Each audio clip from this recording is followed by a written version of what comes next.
పట్టుకున్నారు అంతే. దానికి వీళ్ళు ఎక్స్ప్లెనేషన్ ఇచ్చుకోవాలి. డబ్బు వెనక్కి వచ్చేసింది కదా అంటే కుదరదు. అలాగే ఈయన కూడా హెచ్ఎఫ్ కలెక్ట్ చేయట్లేదు, అయిపోయింది, మానేసాం, అందరి డబ్బులు వెనక్కి ఇచ్చేసాం అన్న తర్వాత కూడా ఇది కలెక్ట్ చేస్తూనే ఉన్నాడు. అది నేరం. ఆ నేరానికి పెద్ద శిక్ష పెట్టారు. అయితే ఆ శిక్ష క్రిమినల్ కేసులో శిక్ష కోర్టు వారు 5 ఏళ్ళ సెక్షన్ 5 నెలలు చేయొచ్చు, 5 రోజులు చేయొచ్చు, లేకపోతే మొదటి తప్పిదంగా వదిలేయచ్చు, లేదా పెద్ద వయసు వాడు డబ్బులన్నీ కట్టేశాడు ఎందుకు నిమిలేట్ చేయడం అని వదిలేచ్చు. నేనే అనుకుంటున్నాను. నాకు రామోజీరావు గారిని ఆయన ఏదో నిద్ర లేని రాత్రులు తీసుకురావాలనో ఆయన కంగారు పట్టాలనో ఏం నాకు వచ్చే బెనిఫిట్ ఉంటుంది. ఇది ఒక ఇష్యూ. అయితే నేను ఎక్కడ బాధపడ్డానంటే రామోజీరావు గారికి ఇలా చేయడం ఎంత తప్పండి అని చెప్పేసి సిద్ధార్థ లోకరా అంటే రామోజీరావు గారు ఎందుకు చేశారు మనం అది కూడా ఆలోచించాలి. వేరే యోధుడు యుద్ధంలో మరణిస్తే ఏది తప్పు కాదు. ఆయన వేరే యోధుడు, ఆయన ఎంతోమందిని నడిచాడు. నాకంటే అన్ని సూసైడ్ అయ్యో కూడా మనకు లెక్క కూడా తెలియదు. ఆయన అలాంటి యోధుడి మీద చిన్న బాణం వేస్తే ఆ బాణం కూడా ఏది గోలియత్ స్టోరీలో లాగా క్యాట్లు మారుచుకుని వస్తుంటాడు కుర్రాడు.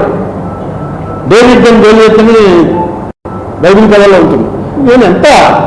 నేను ఏం మాట్లాడతాను, నేను మారితే ఎంతమంది చూస్తారు, మీ ఈటీవీ ఎంతమంది చూస్తున్నారు, ఈనాడు ఎంతమంది చూస్తున్నారు. ఒక్కసారి 4 రోజులు ఈనాడు తీసి తిరగేయండి.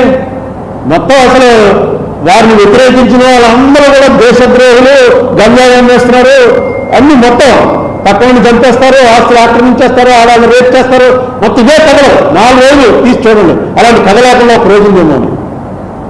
ఎందుకంటే ఆయన ప్రత్యర్థంటే అలా కొడతాడు ఆయన తర్వాత.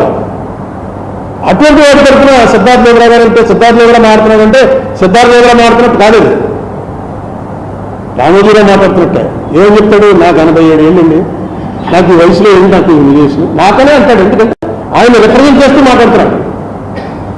సో ఆయన రామోజీరావు గారి పేరు చెప్తే మొత్తం రాష్ట్రం తెలుగు వాళ్ళందరూ భయపడుతుంటే నేను రామోజీరావు గారికి భయపడ్డానా ఏంటి, రామోజీరావు గారు నాకు భయపడతాడా, ఏం మాట్లాడుతున్నా అన్నాను. అన్నదాన్ని మీరు మొత్తం మీడియాలో పేరు పెట్టేశారంటే అందరికీ రామోజీ అంటే భయం, రామోజీకి నేనంటే భయం అంతే. అదే దాని అర్థం. ఏం చేస్తాం, అది ఇప్పుడున్న సోషల్ మీడియాలో ఉన్న ట్రెండ్.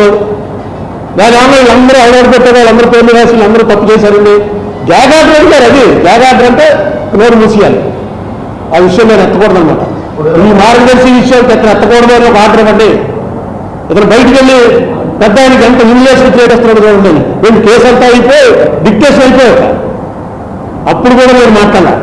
సడన్ గా మన వాళ్ళు ఎంత యాక్టివ్ అంటే నేను సిద్ధార్థ దగ్గర నువ్వు మొన్న ఏమిచ్చావు ఒకటి, కోర్టులో న్యాయం జరగకపోతే వెంటనే ఆయుధాలు చేతపట్టండి అని ఇచ్చావు కదా అని ఇస్తే నేను ఏమన్నా మాట్లాడానా, ఏదో నీ ఇమోషన్ నువ్వు ఫెయిల్ అయ్యావన్న బాధలో ఇచ్చుంటావు అనుకున్నాను. నువ్వు ఇప్పుడు నా గురించి ఇలా మాట్లాడడం కరెక్టా అంటే జడ్జి గారితో నేను ఎప్పుడు అనలేదన్నాడు. అతను నేను ఎప్పుడు అనలేదరాలా అన్నాడు.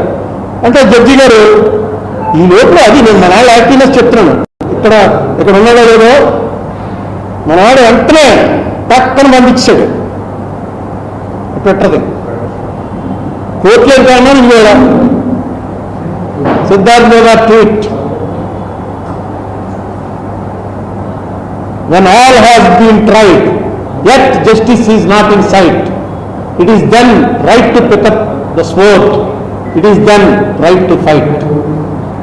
ఆయనకి ఎప్పుడైతే చంద్రబాబు నాయుడు గారు జైల్లో ఉంటే అప్పీల్ చేసి ఫెయిల్ అయ్యాడో వెంటనే ఒక ట్వీట్ కూడా ఎవరో జఫర్నామాలో గురు గోవింద్ సింగ్ ఔరంగజేబ్కి రాసినటువంటిది ఉంది. చూడండి, ఇందులో క్లియర్గా ఉంది. when all has been tried yet justice is not in sight, it is then right to pick up the sword, it is then right to fight. ఎన్ని గంటలకు వచ్చింది? 1:12:50 అంటే అక్కడ సరిగ్గా జరుగుతుంది అని సౌండ్ వచ్చింది. చూపించరా అని ఇంతమంది ఉన్నారు నాకు సపోర్ట్ కాబట్టి కేసు నడపగలిగాను. సుప్రీంకోర్టు అవుతుంది లైవ్.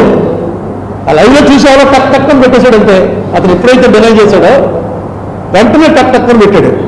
అయితే రమేష్ వెంటనే దాన్ని నేను ఎలా చూస్తుంటే రమేష్ చూశాడు, చూసి మాట్లాడకండి, ఇప్పుడు కోర్టు వారు దీన్ని డైవర్ట్ చేయడానికి అన్ని ప్రయోగాలు జరుగుతాయి, మీరేమవుతుంది కోర్టు వారు మిమ్మల్ని ఆయన అడిగితే చెప్పండి. కోర్టు వారు నన్ను ఒకటే అడిగారు. ఏమడిగారంటే జడ్జిమెంట్ని వెళ్ళి క్రిటిసైజ్ చేసినా తప్పు లేదు, నేను ఇచ్చిన జడ్జిమెంట్ అందరికీ నచ్చాలని లేదు, జడ్జిమెంట్ని క్రిటిసైజ్ చేసినా తప్పు లేదు, కానీ నువ్వు చాలా సీనియర్ పొలిటీషియన్వి, చాలా బాగా మాట్లాడు, ఎలా అర్థమైంది నాకు తెలియదు, నువ్వు బాగా మాట్లాడతావు, కొంచెం కోర్టు లిమిటేషన్స్ తెలుసుకుని దాని ప్రకారం మాట్లాడు అంతే. We're not giving any order చెప్పారు.